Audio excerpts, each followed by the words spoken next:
आज जब हम और आप बातचीत कर रहे हैं तो पाकिस्तान ने ये कह दिया है कि जो हमने डॉसियर दिया है उसमें जानकारी पूरी नहीं है, हमें और आप सबूत दीजिए।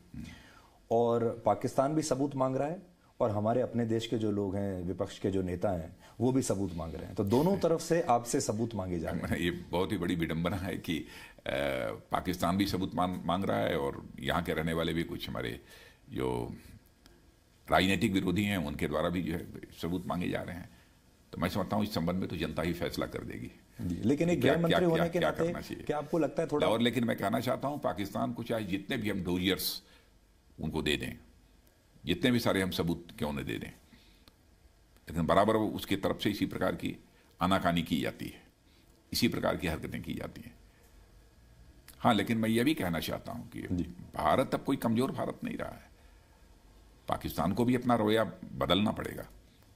जो आतंकवादी ठिकाने चल रहे हैं, जो आतंकवादियों को वहां प्रशिक्षण दिया जा रहा है, उसे रोकना पड़ेगा।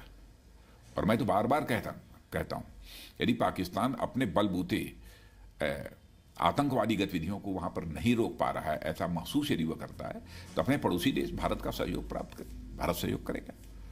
आपको कभी ऐसा लगा कि बालाकोट हमने एयर स्ट्राइक कर दिया, तो क्या हम ये मान लें अब कि this is end of the story, या अभी और कुछ भी हो सकता है?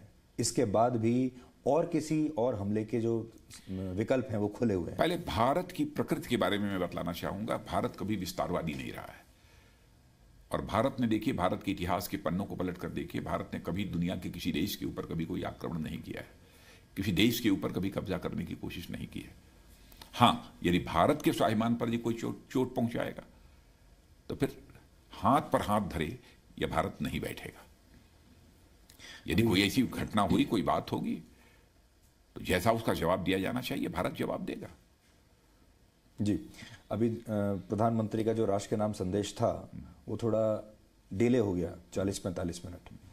पूरे 40-45 मिनट देश यही सोचता रहा कि पता नहीं प्रधानमंत्री क्या कहने वाले हैं। और सबसे ज़्यादा लोगों को जो लग रहा था वो ये था कि शायद फिर से कोई पाकिस्तान पर कोई हमला होने वाला है। यहाँ तक कि पाकिस्तान में भी लोग सांस रोक कर बैठे हुए थे कि पता नहीं शायद हमारे बारे में कुछ कहने वाले हैं। कहने का मतलब ये है कि पूरा जो माहौल है इस समय वो ऐसा है कि भारत कब न जाने कब और कोई नया हमला कर दे, कोई और नया एक्शन ले ले। उसके बारे में मैं आपसे पूछ रहा हूँ कि क्या अभी भी हम ये सोचकर चलें कि अभी भी और कुछ भी हो सकता है? देखिए, उस दिन की घटना का जहाँ तक सवाल है कि एंटी सैटेलाइट मिसाइल जो है लॉन्च किया हमारे वैज्ञानिकों ने, हमारे DRDO के वैज्ञानिकों ने, इसरो के वैज्ञानिकों ने, एक बहुत बड़ी कामयाबी थी। और भारत हमारा जो है 4th स्पेस पावर के रूप में इमर्ज होकर आया है।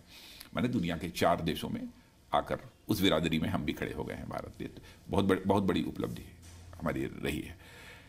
लेकिन पाकिस्तान के ऊपर फिर से भारत सर्जिकल स्ट्राइक करेगा, एयर स्ट्राइक करेगा, तो मैं समझता हूं कि जब जरूरत होगी तब वो करने में हम पीछे नहीं रहेंगे।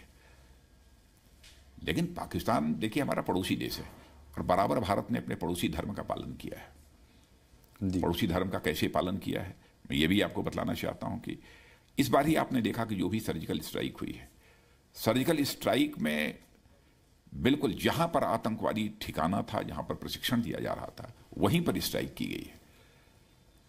पाकिस्तान के आर्मी के ऊपर कोई हमला नहीं किया। पाकिस्तान के किसी निर्दोष नागरिक के ऊपर कोई हमला नहीं किया। हमला किया तो जहां से आतंकवादी गतिविधियां चलती थी उस ठिकाने पर हमला किया है। यदि हमने पूरी तरह से अपने पड़ोसी धर्म का पालन किया है, लेकिन पाकिस्तान को भी अपने पड़ोसी धर्म का पालन करना चाहिए ना।